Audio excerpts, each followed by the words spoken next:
Hello guys, मेरा नाम अभिषेक है और आप सबका स्वागत है मेरे चैनल में एक बार फिर से। आज फिर से लेके आए आपके लिए एक और नई वीडियो। और आज की जो हमारी कहानी होने वाली है, ये कहानी आने वाली है इंदौर नाम के एक शहर से, जो कि मध्य प्रदेश में पड़ता है। आप सब लोगों को पता होगा। सो वहीं से ये कहानी आने वाली है। और मैं थोड़ा सा चेक कर रहा था तो मेरे को ये लग रहा था, आई गेस काफ़ी लोग मेरे को इंस्टाग्राम पे मैसेज करके पूछते हैं कि भाई आपकी कहानी इतनी ज़्यादा हॉरर नहीं होती हैं। सो भाई उसका एक ही कारण है, लाइक बना के भी तो मैं भी बता सकता हूँ काफ़ी सारी कहानियाँ कि उसमें ऐसा हुआ, उसमें फिर ये हुआ, फिर वो हुआ। बट मोस्ट ऑफ माई कहानी जो है वो सारी की सारी रियल ही रहती हैं। तो जो जिसके साथ जैसा हुआ मैं वैसा आपको बता देता हूँ। इसमें कुछ ऐसा नहीं है कि मैं शुगर कोट करके आपको बता रहा हूँ। जो है वो आपके सामने है, कम भूतिया ज़्यादा भूतिया जो भी है वो आपके सामने है। तो बस रियल कहानियाँ होती हैं। आज की कहानी भी हमारे साथ शेयर की हुई है एक बंदे ने, जिसका नाम है पुलकित। उसी की ये कहानी है। तो मैं आपको बताता हूँ क्या थी कहानी, कैसे क्या होता है क्या नहीं।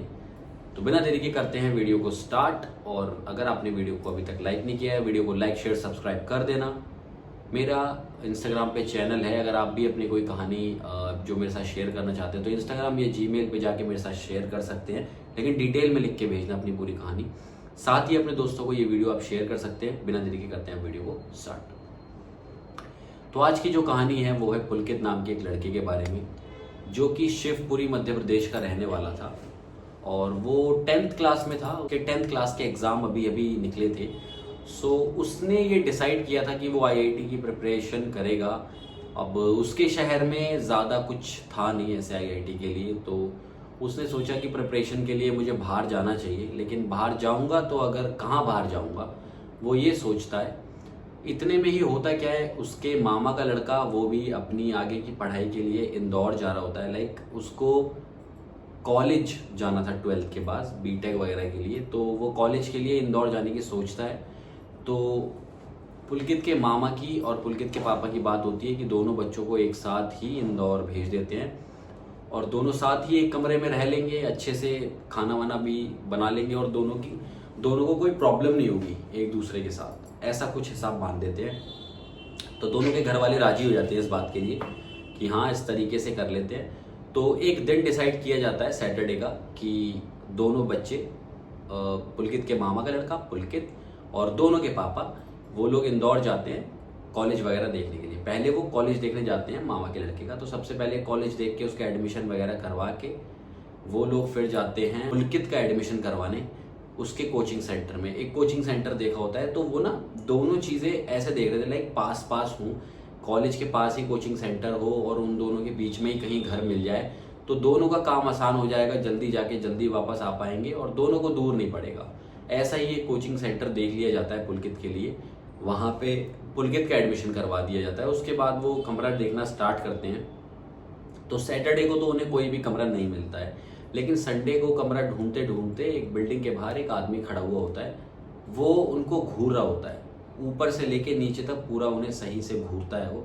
और घूर के बोलता है कि कोई काम है क्या आप लोगों को। तो ये सब लोग बोलते हैं कि हाँ भाई साहब, हम लोग एक कमरा या फ्लैट ढूंढ रहे हैं, दोनों बच्चे पढ़ने के लिए इंदौर आए हैं और इनको कमरा चाहिए। तो वो बोलता है मिल जाएगा आपको, कमरे की टेंशन मत लेना, कमरा आपको मिल जाएगा। वो सामने वाली जो आपको बिल्डिंग दिख रही है उस बिल्डिंग में चले जाना और कमरे के लिए बोलना, तो वहाँ आपको कमरा मिल जाएगा। अब ये सब लोग उस बुड्ढे का शुक्रिया अदा करते हैं, थैंक यू बोल के उसको उस बिल्डिंग की साइड निकल जाते हैं। अब बिल्डिंग पे पहुंचते हैं तो अंदर से एक थोड़ा ऐसा समझ लो आप 45-48 उम्र का बंदा निकल के आता है। उससे ये लोग बोलते हैं कि भैया हमें एक कमरा फ्लैट चाहिए था। तो वो बंदा बोलता है ठीक है जी, कमरा आपको मिल जाएगा। सस्ता चाहिए महंगा चाहिए, बजट क्या है आपका। तो उन्होंने बोला कि 10-12 हज़ार रुपये तक का कमरा उनको चाहिए। तो उन्होंने बोला देखो जी, हमारे पास दो तरीके के कमरे हैं, एक 20,000 एक 12-10 हज़ार के आसपास वाला। तो 20,000 वाला होगा सेकंड फ्लोर पे और 10-12 हज़ार वाला होगा थर्ड फ्लोर पे। अब इंदौर का मौसम वो लोग देख के ये सोच रहे थे यार इतनी गर्मी यहाँ हो रही है, थर्ड फ्लोर का ले तो लेते हैं लेकिन थर्ड फ्लोर पे गर्मी कितनी लगेगी, मन में सोच रहे थे वो ये बात। अब इतने में ही जो लैंडलॉर्ड था वो बोलता आओ जी आओ, मैं आपको कमरा वगैरह दिखा देता हूँ। तो वो लैंडलॉर्ड के साथ तीसरी मंजिल पे जैसे ही पहुँचते हैं तो उन सब लोगों को थोड़ा थोड़ा ठंडा सा महसूस होता है। तो वो लोग तो बड़े खुश होते हैं कि भाई ठंड का मौसम नहीं है, गर्मी का मौसम है। उसके बाद भी कमरा ठंडा ठंडा लग रहा है तो हमें एसी वेसी लगवाने की तो कोई ज़रूरत पड़ेगी नहीं। इससे बढ़िया बात क्या होगी, और सस्ते का सस्ता कमरा मिल रहा है। तो उन्होंने कमरा देखा, कमरे का इंटीरियर भी जो था ना वो बहुत बेहतरीन लाजवाब था। अंदर से देखने में कमरा बहुत तगड़ा था कि एक बार में ही आदमी को पसंद आ जाए। जैसे कि मेरा कमरा है, इसे भी तो देख के आप लोग पसंद कर रहे होगे ना। बढ़िया है ना मेरा कमरा।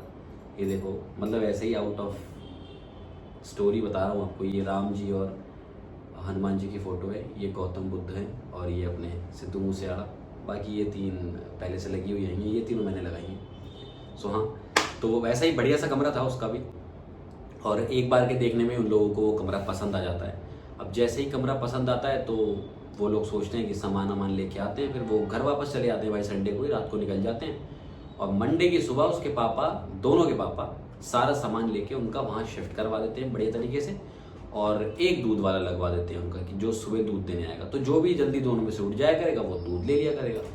तो उन्होंने ना दूध की एक बाल्टी सी ले रखी थी, इसको हम कमंडल कहते हैं काफ़ी जगह पे, और काफ़ी जगह बाल्टी भी कहते हैं उसको, दूध का बर्तन जो होता है। तो वो दूध का बर्तन उन्होंने एक ले लिया था। तो रोज़ सुबह उठा करते थे, एक दूध वाला आता था, गेट बजाता था, दूध देके उन्हें चला जाता था। तो उन दोनों ने ना दूध रखने की एक पोजीशन या एक प्लेस कह सकते हैं डिसाइड की हुई थी कि यहाँ दूध रखा जाएगा भाई। अब जो पुलकित था उसको सुबह जाना होता था 8 बजे अपनी कोचिंग, 8 बजे जाके वो शाम को 7 बजे वापस आता था। और पुलकित का जो मामा का लड़का था उसको जाना होता था 9 बजे के आसपास, और 9 बजे जाके वो 5 बजे वापस आ जाता था। तो अब पहली बार क्या हुआ भाई, दूध जहाँ रखा करते थे वहाँ से पिया करते थे। अब पुलकित ने एक दिन दूध उस जगह पे रखा, लेकिन शाम को जब वो वापस आया 7 बजे तो उसने क्या देखा कि दूध की बाल्टी वहाँ नहीं रखी हुई थी, कहीं और रखी हुई थी। अब उसने ये सोचा कि यार मेरे बाद मामा का लड़का जाता है, भैया जाता है, तो हो सकता है भैया ने दूध पिया हो या कुछ किया हो तो उसने रख दिया होगा। अब ये नेक्स्ट डे सेम इंसिडेंट उसके मामा के लड़के के साथ होता है। उसने सोचा शायद पुलकित ने रख दिया होगा ऐसा करके। अब ये उन दोनों के साथ 2-3 बार इंसिडेंट हो गया, और ये जगह जो है ना दूध की बार बार बदलती रहती थी, कभी कहीं रखा रहता था, कभी कहीं रखा रहता था। अब एक दिन क्या होता है कि जैसा कि मैंने आपको बताया कि पुलकित का बड़ा भाई जो मामा का लड़का था वो लेट जाता था। अब वो लेट ही जा रहा था भाई, उसने देख के दूध की बाल्टी एक जगह रखी और वो बाहर निकल गया। एंड में वो जाता था और पहले सबसे घर पे वो आता था। दूध की बाल्टी वहां रख के वो कमरे से निकल गया और शाम को 5 बजे कमरे में आ गया। उस बीच कोई भी कमरे में नहीं आया था, और दूध की बाल्टी फिर से अपनी जगह से हटी हुई थी। तो जब शाम को पुलकित आता है 7 बजे, वो उससे बोलता है कि यार ऐसे ऐसे करके बात है, तेरे साथ भी हुआ है क्या ऐसा कुछ? उसने बोला हाँ भैया सेम सिचुएशन तो मेरे साथ भी हुई है, मुझे लगा कि आप दूध इधर उधर करके रख देते होगे। वो कह रहा है यार मुझे लगता है कि तू रख देता होगा। अब वो दोनों भाई इस चीज़ को लेके बड़ा परेशान कि यार ऐसा कैसे हो सकता है, कैसे पॉसिबल है, समझ ही नहीं आया उसे। अब होता क्या है, नेक्स्ट डे जो पुलकित था उसको ना रात को अचानक से स्लीप पैरालिसिस होती है। जिन लोगों को नहीं पता है स्लीप पैरालिसिस में क्या होता है, हमको ऐसा लगता है कि हमारे आसपास कोई खड़ा हुआ है, भूत टाइप एंटिटी, या हमारे छाती पे बैठा हुआ है और हमें मारने की कोशिश कर रहा है, हमें गला दबाने की कोशिश कर रहा है। बट हमें ऐसा उस टाइम पे लगता है कि हम लोग पूरे होश और हवास में हैं, लेकिन हम लोग होते नहीं हैं, और हम अपनी बॉडी अगर हिलाने की कोशिश करते हैं तो हम लोग अपनी बॉडी मूव नहीं कर पाते। ये सिचुएशन होती है उसके अंदर। अब उसको ऐसा हुआ तो वो भाई एकदम पागल हो गया। जैसे तैसे करके जब उसका वो स्लीप पैरालिसिस से जगा तो उसने मयंक को बताया, उसने अपने मामा के लड़के को बताया कि ऐसे ऐसे हो गया भैया मेरे साथ ये वो। कह रहा है यार तू क्यों परेशान हो रहा है, ये तेरा वहम ही था, जब तूने खुद ही बोला कि स्लीप पैरालिसिस है तो हो जाता है ऐसा कभी कभी, कोई दिक्कत नहीं। अब ये पूरी चीज़ उसने अपने पापा को फ़ोन करके बताई कि पापा ऐसे ऐसे करके मेरे साथ हुआ है, मुझे बड़ी परेशानी हो रही है, डर सा लग रहा है मुझे थोड़ा। उसके पापा बोले अरे यार तू शेर लौंडा है, टेंशन क्यों ले रहा है, ऐसी कोई परेशानी वाली बात नहीं है, इतना ज़्यादा मत सोचा कर। कभी कभी स्ट्रेस की वजह से, दिमाग पे टेंशन लेने की वजह से ऐसे थॉट्स आते हैं, तू मत सोच, सब कुछ पॉजिटिव है, कोई परेशानी वाली बात नहीं है। वो अपने पापा की बात मानता है और आराम से अपने काम वाम में फिर से लग जाता है। अब नेक्स्ट डे क्या होता है, वो रात को अपने मामा के लड़के के साथ सो रहा होता है। कमरा तो एक ही था, एक कमरे में हमेशा ताला लगा रहता था और दूसरे कमरे में ये लोग रहा करते थे। तो वो दोनों सो रहे थे साथ में, वो एक तरीके से 1 BHK अपार्टमेंट टाइप्स था, है ना। ये दोनों साथ में सो रहे थे। अब होता क्या है, पुलकित को ऐसा लगता है कि बाथरूम का गेट ना कोई धीरे धीरे नॉक कर रहा है। वो धीरे धीरे नॉक करते करते तेज नॉक करने लगा, बहुत तेज नॉक करने लगा। और फिर ऐसा लगा अचानक से कि बाथरूम के अंदर कोई सामान है। अब वो आवाज़ इतनी तेज़ थी कि पुलकित अगर उसे इग्नोर करना भी चाहता ना तो वो उसे इग्नोर नहीं कर सकता था। लाइक इतनी ज़्यादा तेज़ वो आवाज़ थी, तो वो उठते ही है, उठ जाता है, उठ के और बाथरूम में जाता है और जाके चेक करता है कि क्या है भाई, दिक्कत क्या है। जाके देखता है तो बाथरूम में बाल्टी गिरी पड़ी होती है। जैसे ही वो बाल्टी गिरी हुई देखता है, वो क्या देखता है कि बाल्टी तो गिरी हुई है। जैसे ही वो बाल्टी उठाने के लिए आगे झुकता है तो वो क्या देखता है, पीछे से अचानक से कोई उसके निकल के गया, ब्लैक सी शैडो। उसे देख के वो बहुत ज़्यादा डर गया। अब उसने दोबारा पीछे मुड़ के देखा तो वो चीज़ जो भी थी वो उसे नहीं दिखाई दे रही थी, लेकिन उसे ये तो पता था कि कुछ तो है। उसने भाग के एकदम अपने मामा के लड़के को उठाया और उसको बताया कि यार भैया ऐसे ऐसे करके बात है। वो फिर वही बोल रहा है कि नहीं यार ऐसा कुछ नहीं है, तुझे वहम हुआ है और कोई बात नहीं है। लेकिन वो वहम नहीं था, वो सच में कुछ ना कुछ तो था। अब नेक्स्ट डे की बात है। दिन में ये लोग जो है, संडे का दिन था और ये लोग गए नहीं थे अपना, ना वो कॉलेज गया था ना ये अपने कोचिंग सेंटर गया था। तो अपना खाना वाना खा के पुलकित जो है वो तो यार सो गया था बेड पे, और उसका मामा का लड़का वहीं कुछ काम वाम कर रहा था अपना छोटा मोटा बैठा हुआ। अब जब पुलकित की आंख खुलती है तो पुलकित क्या देखता है कि मामा का लड़का जो है वो बैल्कनी पे खिड़की के पास खड़ा हुआ है। वो उसे आवाज़ मारता है, भैया क्या कर रहे हो खिड़की के पास खड़े हुए। वो कोई रिप्लाई नहीं करता। पुलकित दोबारा से आवाज़ मारता है कि भैया क्या कर रहे हो खिड़की के पास खड़े हुए। वो कोई आवाज़ नहीं देता भाई। वो उठता है पुलकित बेड से और अपने मामा के लड़के के पास जाके उसके कंधे पे ऐसे टैप करता है। तो वो एकदम से जगता है, पीछे मुड़ता है और मुड़ते ही एकदम पुलकित से बोलता है, ये मेरा घर है, मेरे घर से अभी के अभी निकल जाओ, अगर तुम नहीं निकले ना तो तुम्हें जान से मार दूंगा। इतना वियर्ड तरीके से जब उसके मामा के लड़के ने बोला तो पुलकित तो डर गया था। पुलकित भाई कमरे के बाहर निकलने के लिए जाने लगा और साथ ही साथ वो मामा का लड़का भी बाहर आने लगा। उसे ये समझ नहीं आया कि मतलब पहले खुद बोल रहे हैं बाहर जाने के लिए और बाहर जाने के लिए बोलने के बाद भी खुद भी बाहर जा रहे हैं। समझ ही नहीं आया उसे कि ये क्या चक्कर है। अब उसने भाई तुरंत अपने पापा को फ़ोन किया कि पापा ऐसे ऐसे करके बात है और भैया को कोई दिक्कत हो गई है। और पहले तो उन्होंने मुझसे बोला कि बाहर निकल और ख़ुद भी बाहर निकल लेंगे, मेरा घर है मेरा घर है। भाई उसके पापा है, उस लड़के के पापा भी आए जिनका वो लड़का था, मतलब उसके मामा का लड़का जिनका लड़का था वो भी है, इसके मामा भी है। और उन्होंने क्या देखा कि उसकी तबीयत धीरे धीरे करके ना ख़राब होती चली जा रही है। ख़राब होती चली जा रही है मतलब कभी उल्टियाँ हो रही हैं, कभी उसके पेट में दर्द हो रहा है, कभी वो कुछ कर रहा है और कभी तो चुपचाप शांति से बैठा रहता है, खाना वाना नहीं खाता है। तो उन्हें ये तो लग रहा था कि कुछ इसे ऊपर ऊपर का हो गया। वो तुरंत ही उसी दिन सारा सामान उनका दोबारा से पैक करते हैं और बाहर निकलते हैं और लैंडलॉर्ड से बोलते हैं कि क्या दिक्कत है भाई तुम्हारे घर में, तुमने हमें बताया नहीं, यहाँ बच्चों की तबीयत ख़राब हो रही है, हमारे तो बच्चे मर जाएंगे यहाँ तुम्हारे यहाँ रह के, क्या दिक्कत है बताओ। तो वो जो लैंडलॉर्ड होता है ना, लैंडलॉर्ड बहुत वियर्ड सा मतलब फेस बनाता है, बहुत अजीब सा करता है कि ऐसा तो कुछ नहीं है, यहाँ तो इतने लोग रह के गए हैं, कभी किसी ने कुछ महसूस नहीं किया, कैसी बात कर रहे हैं आप तो मेरा घर बदनाम कर रहे हैं, ये है वो है। वो कहते हैं जो भी है अभी पता चल जाएगा, कॉलोनी के लोगों से पूछ लेते हैं। वो लोग बाहर निकलते हैं और बाहर निकल के थोड़ी पूछताछ वगैरह करते हैं कि क्या है हिसाब। तो उन्हें ये पता चलता है कि इस वाले कमरे में एक लड़का रहा करता था पहले, जो कि गवर्नमेंट एग्ज़ाम की तैयारी कर रहा था, लेकिन उसे 2-3 साल तैयारी करते हुए हो गए थे और उसका कुछ नहीं हो रहा था।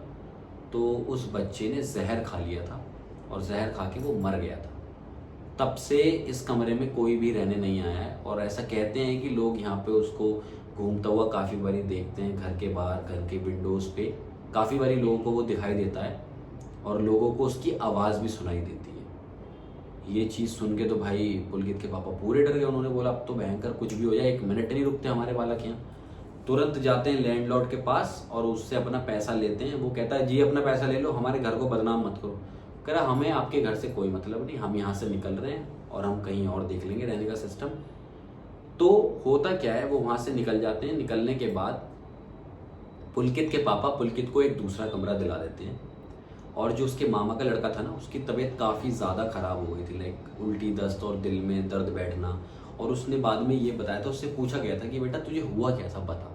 तो उसने बताया कि मैं पापा विंडो पे खड़ा था, विंडो के पास मैं खड़ा हुआ तो मैंने क्या देखा, एक आदमी अजीब सी शक्ल का, काला सा आदमी बहुत, और उसकी आंखें लाल और बहुत भयानक उसका फेस, वो विंडो पे लटका हुआ था और लटका हुआ मेरी तरफ देख के बोल रहा, मेरे घर में रहने आए हो तुम, शर्म है कि नहीं?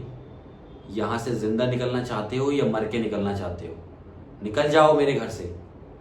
इतना बोलने के बाद पापा वो जो एनर्जी थी वो मैंने अपने अंदर फील की। तब से ही मेरी तबीयत खराब हो रही है। तो तब से ही उसके अंदर, बंदे के अंदर वो डर बैठ गया था और उसको रिकवर करने में लगभग 1 महीना लग गया था। 1 महीना रिकवर करने के बाद वो दोबारा पुलकित के पास गया और वो दोनों एक ही कमरे में अब रह रहे हैं। तबीयत सही है उसकी अब, लेकिन वो थोड़ा सा मेंटली ट्रॉमा उसके जो अंदर बैठ गया है ना, कि मतलब ऐसा उसके साथ हुआ, बहुत गलत हुआ, वो अभी भी है। लेकिन वो हष्ट पुष्ट है, उसे कोई दिक्कत नहीं है, सब कुछ सही है। तो यही एक कहानी थी। अगर ये कहानी आपको अच्छी लगी हो तो वीडियो को लाइक शेयर सब्सक्राइब ज़रूर करना। अगर आपके पास ऐसी कोई कहानी है तो अपनी कहानी मेरे साथ इंस्टाग्राम या फिर मेरे जीमेल अकाउंट पे जाके आप शेयर कर सकते हैं, वो भी डिटेल के अंदर। मैं कोशिश करूंगा कि उस कहानी को यहाँ पे नरेट करूँ और अच्छे से नरेट करूँ। और आप ये वीडियो अपने दोस्तों के साथ भी शेयर कर सकते हैं। मैं मिलूंगा इससे नेक्स्ट वीडियो में आपसे, वो भी कल। तब तक के लिए शुक्रिया, बाय बाय।